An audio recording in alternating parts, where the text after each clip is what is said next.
నమ్మనేని సాంబశివరావు గారు. Thank you sir. ఈ ఇద్దరు పిల్లలు నియంత్రణ అనేది ప్రాక్టికల్గా ప్రజలు గ్రామాల్లో ఉన్నటువంటి వాళ్ళు, పోటీ చేయాలనుకునేవాళ్ళు, రాజకీయాల్లో వాళ్ళ పాత్రని వాళ్ళు వహించాలనేటువంటి వాళ్ళు కోరుకున్నటువంటి అంశం ఇది.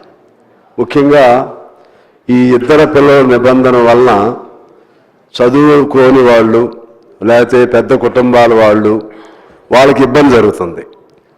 రాజకీయంగా స్వావలంబన వైపు ఆలోచన చేసేటువంటి పరిస్థితుల్లో మనం అటువంటి వాళ్ళకి అవకాశం ఇవ్వటంలో ఇది మంచి నిర్ణయంగా ఆ విధమైన దీనికి దోహదకారి అవుతుందని నేను భావిస్తూ ఉన్నాను.